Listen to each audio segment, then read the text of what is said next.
he butt dialed me as he was clearly sitting watching the television. And I'm shouting into the phone, Mr. President, are you there, Mr. President? Hello, Mr. President? And, I don't know where he had the phone, but he obviously couldn't hear me, and we could hear Fox News playing away.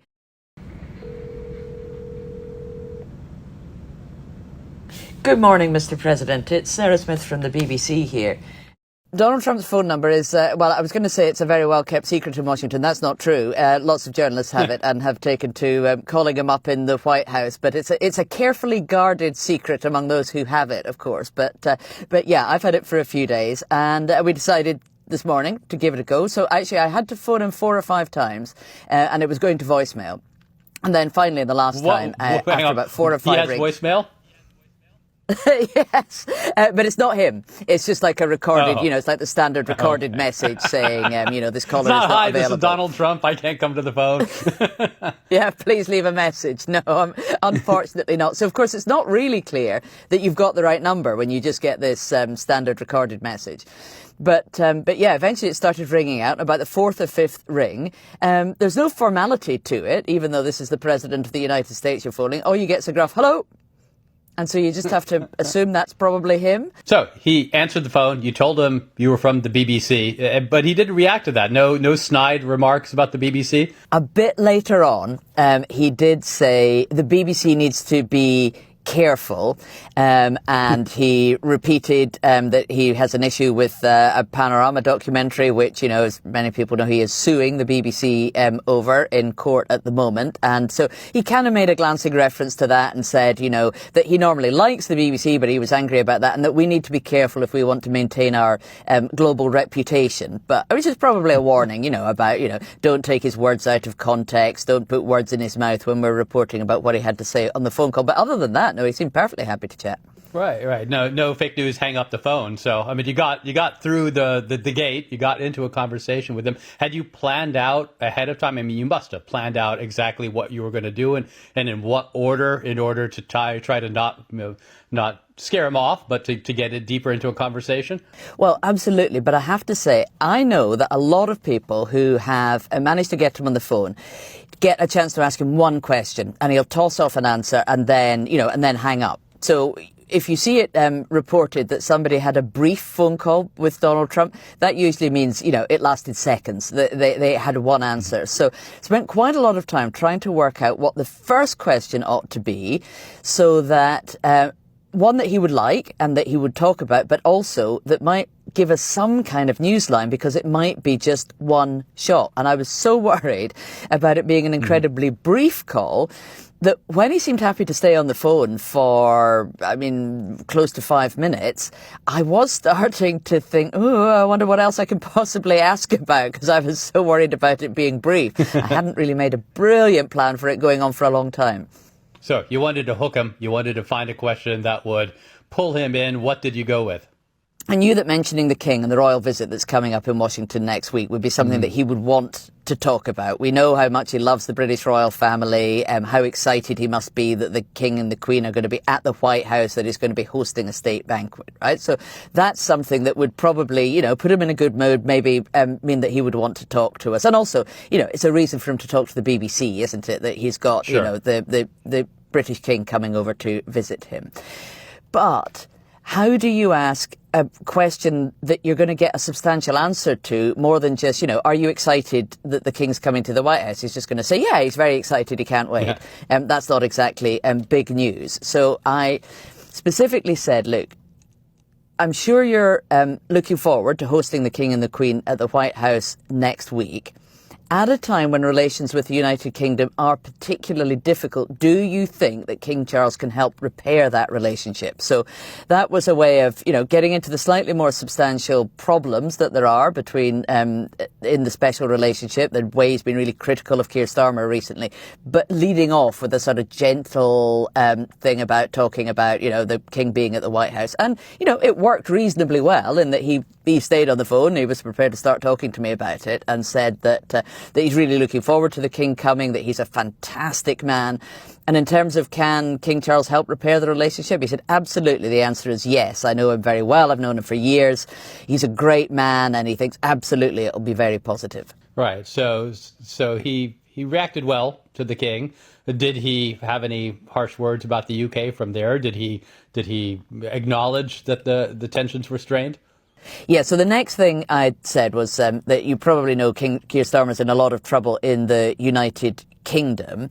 Do you think it's time he stood down as Prime Minister? Because obviously, you know, in the UK, there are a lot of calls for Keir Starmer to resign. And I wondered if Donald Trump would pick up on that, given that, you know, he has said how unhappy he is about Keir Starmer recently. Now, he didn't leap on that and say, yes, it's time for him to go or anything. Instead, he returned to some topics that he's pretty familiar with. I think we're well aware that Donald Trump is not happy about some of the wind turbines in the North Sea, particularly the ones that are near his golf course in Aberdeenshire. So that was what he started on, saying that, that more importantly than whether or not he thinks Keir Starmer should stand down, he's got to get rid of those windmills. He's got to start drilling in the beautiful North Sea. He said it's ridiculous that there's all that oil under the sea, and yet the UK is continuing to buy oil from Norway, and that they need to do more drilling there. And so I was trying to get in there, I have to say. Now, it sounds like a weird thing. You know, I wanted to stop the president talking to me, but we know very well his views about wind turbines and oil in the North Sea. So I interrupted him a bit to say, look, you said on Truth Social the other day that Keir Starmer had plenty of time to recover. And so I wanted to ask him what he meant by that, because it was a slightly weird post where he said that Keir Starmer had made a big mistake by appointing Peter Mandelson to be the Washington ambassador, but he still had time to recover. And so I asked him, you know, did you mean that he can recover his relationship with you? And he said, well, if he opened up the North Sea and if his immigration policies were stronger, he could recover. But that if he doesn't do that, i.e. if he doesn't start running the UK in the way that Donald Trump thinks he should, then I don't think he has a chance. So he wasn't leaping on the opportunity to stick the boot in to Keir Starmer. But that's quite a strong line. I don't think he has a chance. Now, if we were a news site that was less reputable and responsible than the BBC, we would be flashing a headline that just said, Donald Trump tells the BBC, I don't think Keir Starmer has a chance. And that would make it sound as though, you know, he thinks that the Prime Minister is going to get kicked out of number 10 any minute now. And that would be not an entirely fair assessment of what he was saying. He was really criticising Sir Keir's energy and immigration policies rather than saying, you know, the man's only got minutes left of his premiership. Right. And interesting that he went after energy and immigration and not the Iran war and British support for it. Did that come up? Did you press him on that as well? Yeah, so the next thing I did was say, look, I know you're very disappointed that he didn't join the war in Iran. What could he do to win your trust back? And this is so Trumpy. He said, you've no idea how many people from the UK have sent us letters, calls, everything else, including high officials, I don't know who he could mean, saying how incredibly bad a decision that was, because we've always been there for them, but NATO, we've always been there for them, and people were very surprised they didn't make even a minimal effort to help out with the war on Iran. Now, I literally do not know what high officials he's saying have written and called the White House to say they're disappointed in Keir Starmer. He may mean opposition politicians or possibly retired officials, something like that. He may well have had communications from some opposition politicians saying if we were in office we would have done things differently, Mr. President. But he was keen to lay out just how he feels that he was let down by all of his NATO allies, but he always seems to be particularly critical of the UK when it comes to that. So I don't know why he's so disappointed in Sir Keir Starmer. Maybe because they did have such a warm and close friendship previously that seems to have been really ruptured by this row over Iran. Right, and so did he bring up Lord Mandelson, or did you in your question? Because that's kind of interesting. Well, that yeah. So I up. didn't specifically reference Lord Mandelson. I referenced that social media post that he'd put out a couple of days ago, saying that Keir Starmer had plenty of time to recover. I didn't read out the bit of it where he had written about Lord Mandelson. So in fact, we didn't get into discussing him. That would have been quite interesting, probably to get into, because Donald Trump met Peter Mandelson several times when he was the US ambassador, and obviously it's his relationship with Jeffrey Epstein that has caused all of the problems. And Donald Trump had his own relationship with Jeffrey Epstein, but yeah, we didn't go down that track. I carried on just asking him about NATO allies and the war in Iran and why he felt he needed help from the UK and others. Did he give anything more interesting about the Iran war and about some of the rhetoric he's used and where the state of negotiations are? Well, yeah, and because this is something I've been intrigued by myself. Sometimes we ask pro forma questions in interviews, don't we, that we know exactly what the answer is going to be, but we just need to get it on the record. And sometimes you've got a genuine query, something that you want to find out. And I have been wondering why he gets so exercised about the fact that nobody else joined the Iran war, given how much time he spends telling us how brilliantly it's gone, what huge victory they've already achieved in Iran, boasting about the military success. So I said to him, look, given how proud you are of what the armed forces from the US and Israel have achieved in Iran, why did you need allies like the UK to get involved? And of course he said, I didn't need them at all, but still they should have been there. We've wiped out Iran's military. He said they've gone, the Navy's gone, the Air Force is gone, their leaders are gone. I didn't need anybody. So I said, so why then did you want them involved? And he said, because I wanted to see whether or not they would get involved.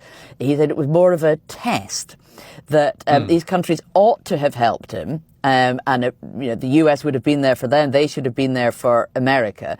It was a bit of a test, and clearly a test that he thinks that the UK and others failed. I'm sure everybody remembers that slightly shocking Truth Social post that he put out saying that a whole civilization was going to die tonight in Iran just before he agreed to the first ceasefire. And I said to him, look, people were shocked when you said that. Was that a threat to use nuclear weapons in Iran? Because people were speculating about that at the time. I'm sure you remember, Anthony, what would it take to kill an entire civilization if that's the threat that you're making? And I wondered if it was meant to be an implied threat that he could use nuclear weapons, but he dodged completely away from that. Didn't answer that directly. He just said the other side is dying to make a deal. I'm not sure that's strictly true at the moment, but that's what he said. The other side's dying to make a deal. So whatever I'm saying or whatever I'm doing, it seems to be working very well. I.e., if I make these shocking threats on social media, that's all part of the strategy, and he believes it seems to be working. But that was the point. I'd obviously pushed it too far because he finished that off by going, thank you very much. And I sort of dived in trying to just get that one last question in, as we're always trying to do, aren't we, Anthony? Saying, but, are there any circumstances in which you would consider using nuclear weapons? But he'd gone by then. He had hung up. Walking away from this, do you think you got anything new out of him? Do you think you got any kind of a new insight from what, about a 5-minute conversation, would you say? Yeah, so that's an interesting question, isn't it? I mean, I'd sort of feel obligated to say yes, because, this is the BBC talking directly to President Trump, and of course we're making news, but I don't know. Did we learn a huge amount more? He's boasting about how well he's done in Iran. He thinks it's all going fantastically well. He's not happy with the UK and NATO, and he's very, very keen on King Charles and excited to have him at the White House. No, I don't think any of that is shocking or even that surprising to us. It's good to have it from his own lips, though. It's good for him to confirm the things that we believe about him. And you know what? It's quite fun to get him on the phone. Because you will not believe what happened after that, Anthony. It's the strangest thing. So I've got him saved in my phone just as DJT, right? His initials. So he's hung up, and we recorded the call. We're not allowed to play the audio, but we recorded it so that we could get an accurate transcript and make sure that we were quoting him correctly, right? So I'm sitting with a couple of colleagues going through the transcript, and the phone rings, and it says on the screen, DJT. It's like, he's phoning back. What? So I picked it up. Like, what on earth is this? And he's not there, but I can hear Fox News playing in the background. And we put it on the TV, and it's live. Yeah, he butt dialed me as he was clearly sitting watching the television. And I'm shouting into the phone, Mr. President, are you there, Mr. President? Hello, Mr. President? And, I don't know where he had the phone, but he obviously couldn't hear me, and we could hear Fox News playing away. And eventually I thought, well, he's obviously not going to speak to me. what should we do? I mean, there's a chance we were about to overhear some kind of amazing Oval Office conversation or something, but we thought, well, actually, probably to be on the safe side, we better hang up. So, yeah, I hung up on the president. That is incredible. I think that actually may be better than the conversation itself. But yes. It is fascinating. And you did get some news out of it, I think. I mean, the fact that he still thinks that the U.S.-UK relationship can be repaired, that this visit by the king is going to accomplish exactly what I think the Brits may want it to, which is to use the power of the monarchy to kind of smooth over strained relations. I think I do find that interesting. And yeah, I mean, just what a rush to be kind of in the spot there on the phone and knowing that at any minute he could hang up on you. So you have to find a way of keeping it going. It's quite stressful to be listening to what he's saying and at the same time computing, okay, is that news? Is that a good line? If I push him further on that, are we likely to get something that we can use, as a great headline, or is it going to irritate him to the point where he'll just hang up? Because this is the problem with these calls, Anthony. I'm sure you've thought about this as well. It's all very well, journalists phoning him up and he's prepared to take their call and speak to them directly. Well, that's fantastic in terms of access of, speaking to the most powerful man in the world. But he's in control, even though we've phoned him. He can hang up any time he likes. So it's not like a pre-prepared interview where he's sat in a television studio or speaking to a newspaper and you can keep pushing him on questions, on difficult things, ask him why he thinks he's so incredibly optimistic about the war in Iran if you look at the facts on the ground, for instance. There's not proper accountability when he can hang up at any point he wants without penalty. So I think, we need to be a little bit careful about this whole idea that we can just phone up the president anytime we like and get an exclusive interview, even if he's talking to several journalists all at the same time, on the same day, because I think he's retaining more control than it looks like, and we shouldn't necessarily fall into a pattern where a sort of, 1 or 2 minute phone call is in lieu of a proper interview or a proper press briefing or something where he can be pushed harder on some of these issues. Right. And why can't we use the audio? Is that BBC policy, or is that something the White House has told everyone before? He has told other broadcasters who said specifically, can we broadcast the contents of this call? He's said, no, you can quote him, but you can't run it.